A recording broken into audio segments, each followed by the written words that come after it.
আমন্ত্রণ দীপ্ত সংবাদে আপনাদের সাথে আছি আমি ইয়াসমিন সুমনা। জুলাই ও সংবিধান নিয়ে বিরোধী দল বিভ্রান্তি ছড়ানোর চেষ্টা করছে বলে অভিযোগ করেছেন স্থানীয় সরকার, পল্লী উন্নয়ন ও সমবায় মন্ত্রী মির্জা ফখরুল ইসলাম আলমগীর। তিনি বলেন, সরকার সংস্কার নয়, সংবিধান সংশোধন করতে চায়।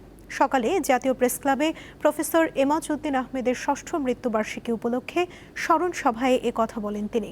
মির্জা ফখরুল আরও বলেন, দেশে সংস্কার এনেছে বিএনপি, তত্ত্বাবধায়ক সরকারের বিধান সংসদে পাশ করেছে বিএনপি। বিরোধী দলের অনেকে মুখরোচক কথা বলে জনগণকে উত্তেজিত করার চেষ্টা চালাচ্ছে। জুলাই সনদ নিয়ে তিনি বলেন, সনদে বিএনপি স্বাক্ষর করেছে। ক্ষমতায় যাওয়ার জন্য কেউ জুলাইকে হাতিয়ার হিসেবে ব্যবহার হোক, তা বিএনপি চায় না বলেও জানান তিনি।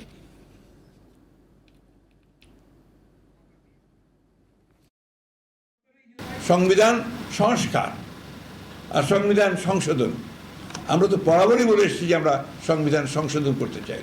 আমরা তো সংবিধান সংস্কারের কথা কখনোই বলিনি। যে বিরোধী দল শুধুমাত্র আপনার তাদের ক্ষমতায় যাওয়ার জন্য এই জুলাইকে তারা ব্যবহার করতে চায়। বিরোধী দল যারা আছেন তারা অনেকে বিভিন্ন রকম মুখরোচক কথা বলে আপনার জনগণকে আপনার উত্তেজিত করবার চেষ্টা করছেন।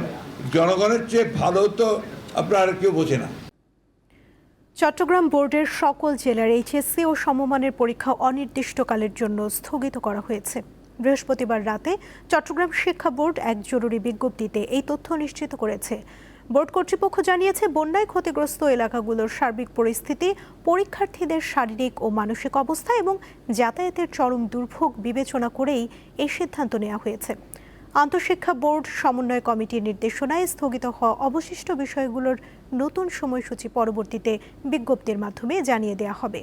সাম্প্রতিক বন্যা পরিস্থিতির অবনতি হওয়ায় চট্টগ্রাম, পার্বত্য ৩ জেলা ও কক্সবাজার এলাকায় ব্যাপক ক্ষয়ক্ষতি হয়। এমন পরিস্থিতিতে চট্টগ্রাম শিক্ষা বোর্ড কর্তৃপক্ষ এইচএসসি ও সমমানের কয়েকটি পরীক্ষা স্থগিত করে, কিন্তু পরিস্থিতির উন্নতি না হওয়ার নতুন করে অনির্দিষ্টকালের জন্য পরীক্ষা স্থগিত করল কর্তৃপক্ষ। অতিবৃষ্টিতে কাপ্তাই হ্রদের পানি বেড়ে যাওয়ায় শনিবার খুলে দেয়া হতে পারে কাপ্তাই জলকপাট। বৃহস্পতিবার রাতে এক জরুরি বিজ্ঞপ্তিতে এই তথ্য জানিয়েছেন কর্ণফুলী পানি বিদ্যুৎ কেন্দ্রের ব্যবস্থাপক মাহমুদ হাসান।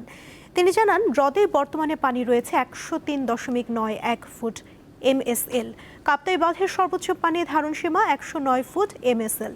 সাম্প্রতিক ভারী বৃষ্টিতে লেকের পানির উচ্চতা বৃদ্ধি পাওয়ায় আগামী শনিবার যে কোনো সময় স্পিলওয়ের ১৬টি গেট ৬ ইঞ্চি পরিমাণ খুলে দেওয়া হবে। বর্তমানে লেকের উচ্চতা, ইনফ্লো ও বৃষ্টিপাত সহ সার্বিক পরিস্থিতি নিবিড়ভাবে পর্যবেক্ষণ করা হচ্ছে।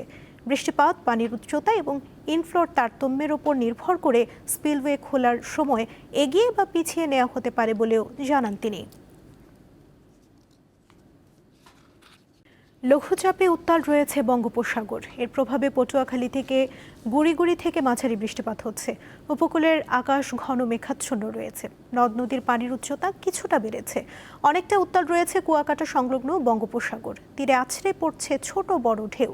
উত্তর বঙ্গোপসাগর ও উপকূলীয় এলাকা দিয়ে ঝোড়ো হাওয়ার আশঙ্কা রয়েছে। তাই পটুয়াখালীর পায়রা, চট্টগ্রাম, কক্সবাজার ও মংলার সমুদ্র বন্দরকে ৩ নম্বর সতর্ক সংকেত দেখিয়ে যেতে বলেছে আবহাওয়া অফিস। এছাড়া সকল মাছ ধরা ট্রলারকে উপকূলের কাছাকাছি থেকে সাবধানে চলাচল করতে বলা হয়েছে। ভোলার মনপুরায় মেঘনার পানি বিপদসীমার উপর দিয়ে প্রবাহিত হওয়ায় বেড়িবাঁধের ভেতর ও বাইরের বিস্তীর্ণ এলাকা প্লাবিত হয়েছে। এতে ১০,০০০ মানুষ পানিবন্দী হয়ে পড়েছেন। এছাড়া ঢাকা মনপুরা নৌপথের গুরুত্বপূর্ণ রামনেওয়াজ লঞ্চঘাটও জোয়ারের পানিতে তলিয়ে যাওয়ায় চরম দুর্ভোগে পড়েছেন যাত্রীরা। অন্যদিকে বেড়িবাঁধবিহীন ৫ নম্বর কলাতলী ইউনিয়নের চর কলাতলী, কাজীর চর ও ঢালচর এলাকার পরিস্থিতি আরও ভয়াবহ। এসব এলাকায় ৫ থেকে ৭ ফুট জোয়ারের পানিতে বিস্তীর্ণ এলাকা তলিয়ে গেছে। এছাড়াও গত ৩ দিন ধরে জোয়ারের পানিতে ভোলা সদরের এলিশা ফেরি ঘাটও পানিতে তলিয়ে গেছে। এতে চরম দুর্ভোগে পড়েছে যাত্রীরা।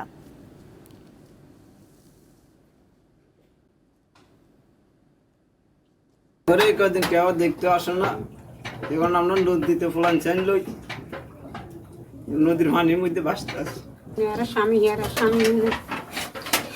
কষ্টের মধ্যে আছি, কেউ এখানে দেখতে না চাইতে। এখন ঘরের ভিতরে এক গলা পানি বোঝে এবং শুকনা কোনো পোশাক পাতি নাই। যৌন অপরাধী জেফ্রি এপস্টেইনের সাথে ইসরায়েলের ডিপ স্টেট এর যোগাযোগ ছিল বলে দাবি করেছেন যুক্তরাষ্ট্রের ভাইস প্রেসিডেন্ট জেডি ভ্যান্স। এছাড়াও তিনি দাবি করেছেন মার্কিন গোয়েন্দা সংস্থার সর্বোচ্চ স্তরের কর্মকর্তাদের সাথেও যোগাযোগ ছিল এপস্টেইনের। আল জাজিরার খবরে বলা হয়েছে, পডকাস্টার জো রোগানকে বুধবার দেয়া এক সাক্ষাৎকারে ভ্যান্স এসব কথা বলেন। পাশাপাশি ভ্যান্স স্বীকার করেছেন এপস্টেইন ফাইল নিয়ে তথ্য দিতে যেয়ে তালগোল পাকিয়ে ফেলেছিল ট্রাম্প প্রশাসন। যৌন অপরাধে দোষী সাব্যস্ত হওয়ার আগে যুক্তরাষ্ট্রের বিভিন্ন সামাজিক কর্মকাণ্ডে বেশ পরিমাণে অর্থ দিয়েছেন এপস্টেইন। ৩০০ প্রজাতির ৭০,০০০-এর বেশি গাছপালা দিয়ে চীনে গড়ে তোলা হয়েছে একটি ইনডোর বোটানিক্যাল গার্ডেন। চংকিং শহরের একটি শপিং মলের ভেতরে ওই কৃত্রিম বন। সেখানে রয়েছে জলপ্রপাতও। সন্ধ্যা হতেই মনোমুগ্ধকর আলো ও ছায়ায় খেলায় এক জাদুকরী রূপ নেয় গার্ডেনটি। দিন দিন বাড়ছে ক্রেতা সমাগম ও দর্শনার্থীদের ভিড়। চোখ ধাঁধানো এই দৃশ্যটি চীনের চংকিং শহরের দ্য রিং শপিং মলের। কৃত্রিম জলপ্রপাত ও হাজার হাজার গাছপালায় ছেয়ে থাকা সবুজ প্রকৃতির সঙ্গে আধুনিক স্থাপত্যের মেলবন্ধনে শপিং মলটি রূপ নিয়েছে স্বর্গরাজ্যে। নজর কাড়ছে ক্রেতা দর্শনার্থীদের। ইনডোর বোটানিক্যাল গার্ডেন কিংবা মুগুয়াং ফরেস্ট হিসেবেই এখন বেশি পরিচিত চীনের এই শপিং মলটি। কৃত্রিমভাবে গড়ে তোলা সবুজ অরণ্যে শপিং মলটিতে ক্রেতা সমাগমও বাড়ছে। বন্ধুবান্ধব ও পরিবার নিয়ে শুধু ঘুরতেও যাচ্ছেন অনেকে। আমি অন্য কোথাও এমন অভিনব ও আকর্ষণীয় শপিং মল দেখিনি। শপিং করতে এসে সত্যিকারের বন দেখা এক নতুন এবং আকর্ষণীয় অভিজ্ঞতা। এর নান্দনিকতা যে কারো মন ছুঁয়ে যাবে। আড্ডা দেওয়ার জন্য চমৎকার একটি জায়গা। আমি প্রায়ই এখানে আসি। এটি কেবল শপিং মল নয়, পর্যটকদের জন্য বিশ্বমানের দর্শনীয় স্থানও বটে। ইনডোর ফরেস্টের প্রধান আকর্ষণই হল বেসমেন্ট 1 থেকে লেভেল 5 পর্যন্ত মোট 7 তলায় থাকা কৃত্রিম বন। প্রায় ৩০০ প্রজাতির ৭০,০০০-এর বেশি গাছপালা নিয়ে গড়ে তোলা বনটি দেখতে অবিকল অ্যাভাটার সিনেমার প্যান্ডোরা গ্রহের মতো। শপিং মলটির আকর্ষণ বাড়িয়ে তুলেছে ২৫ মিটার উঁচু কৃত্রিম জলপ্রপাত। আর প্রাগৈতিহাসিক থিমের সঙ্গে মিল রেখে স্থাপন করা হয়েছে ডাইনোসরের রেপ্লিকা। পাশাপাশি সন্ধ্যা হতেই মনোমুগ্ধকর আলো ছায়ার খেলায় এক জাদুকরী রূপ নেয় শপিং মলটি। তৌহিদুর রহমান, দীপ্ত, বার্তাকক্ষ। খেলার খবর। টি-20 সিরিজে টিকে থাকার ম্যাচে আজ জিম্বাবুয়ের বিপক্ষে মাঠে নামবে বাংলাদেশ দল। বুলাওয়েতে খেলা শুরু হবে বিকেল 4:30টায়। ফেভারিট হিসেবে জিম্বাবুয়ে সফর শুরু করে একমাত্র টেস্টে ইনিংস ও 85 রানের বড় ব্যবধানে হারে বাংলাদেশ। এরপর 3 ম্যাচের ওয়ানডে সিরিজে 2-1 ব্যবধানে হারে সফরকারীরা।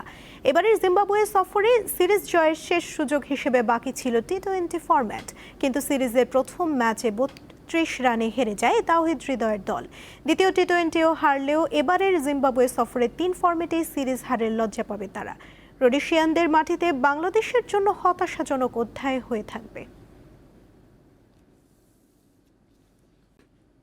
এই ছিল এখনকার মতো। পরবর্তী সংবাদ বিকেল 5টায় দেখার আমন্ত্রণ রইল।